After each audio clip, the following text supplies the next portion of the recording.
Жогорку Кеңеште педофилдерди жазалоо боюнча мыйзамга өзгөртүүлөр киргизүү сунуштап жатышат, талкууланды мына. Маселенин маңызы ушунда, ошол педофилдерди жазалоо чарасын күчөтүү, тактап айтканда ал химиялык жол менен кастрация, бычуу, сексуалдык каалоосун жок кылуу химиялык жол менен да, ошол гормондорду өлтүрүү, кыскасын айтканда. Мына ушундай чараны сунуштап жатышат.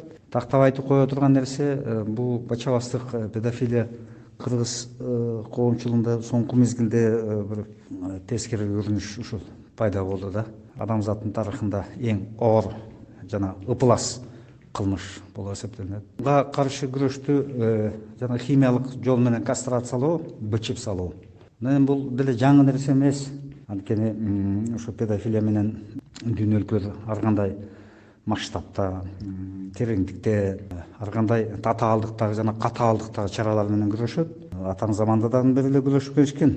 Бир топ өлкөлөрдө ошол жанагындай казыкка отургузуп, даргасып, башын алып, кыйнап өлтүрүп, өрттөп жана башка чаралар. Бүгүнкү күндө бир топ өлкөлөрдө ошол химиялык жол менен кастрациялоо чарасы, жаза чарасы колдонулат. Маселен, Америка Кошмо Штаттарында 1996 колдонулат. Андан тышкары ошол жана кастрациядан кийин дагы аларды көзөмөлгө алып турушат да. Бул киши кайда барды деп. Анан жанагындай электрондук браслет тагылат буларга. Жөн эле бычып салып эле ошо менен токтоду деп ишенишпейт ага. Анткени айрым учурларда болгон экен Калифорнияда.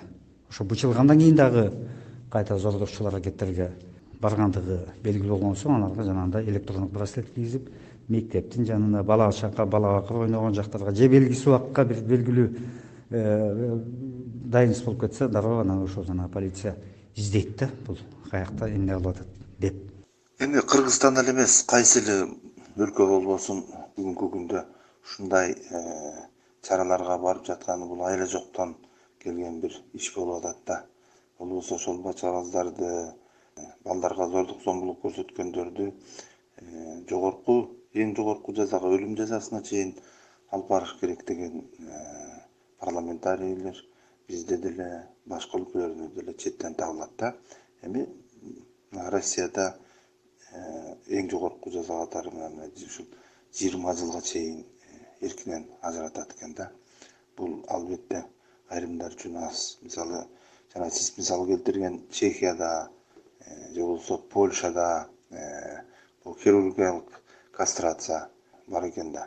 Эми ал үчүн аларда коомдук өзүнчө бир сын пикир жаратуу аракеттери да болуп атат да. Башкача айтканда сайттарга коюшуп, аларда ушул жанагындай бача-кыздардын, балдарга зомбулук көрсөткөндөрдүн аты жөнүн, даректеринин баарын тең интернетке чыгарып коюшат экен да. Бул да бир өзүнчө коомдук жазанын бир түрү болуп саналат да.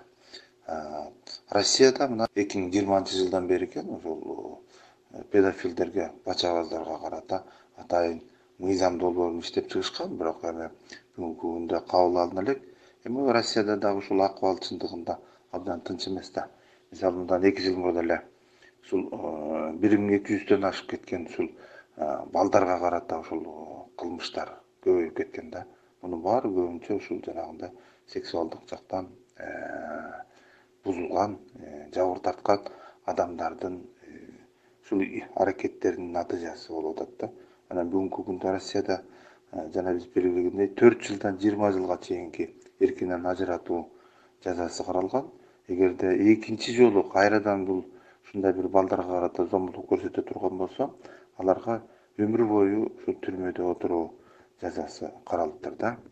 Бул жагынан алганда Германияда ушул 69-жылдан бери хирургиялык кастрация колдонуп келатыптыр да. Аларда дагы ушул жаза эң катуу түрлөрү колдонулат экен. Улуу Британияда дагы 2008-жылдан бери колдонулат.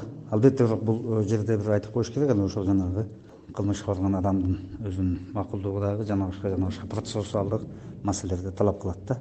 Чехияда абдан катуу чаралар колдонулат.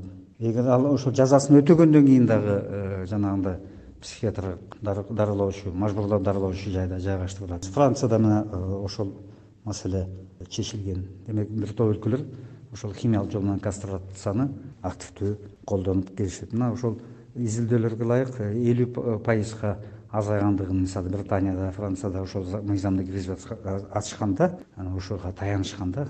Химиялык кастрацияны колдогондор бар, колдобогондор бар. Анткени бул түздөн түз. Эгерде ошондой кастрацияга мамлекет бара турган болсо, аларды жылына дарылап туруш керек экен да. Бул албетте мамлекеттин эсебинен жүргүзүлө турган иш болуп атат да. Украинада кастрация жасоо анан 15 жылдык түрмө каралган экен. 7 жылдан 15 жылга чейин да. Бул эми ошол жазанын чоңдугуна же болбосо деңгээлине жараша болот да. Польшада дагы ушу жанагы сүрөтүн, жеке маалыматтардын баары тең ушул интернетке жайгаштырылып, керектүү түзүмдөр, керектүү мекемелер тарабынан пайдаланылат экен да. Балдарга карата кылмыштар үчүн Польшада 15 жылдан 20 жылга чейин эркинен ажыратуу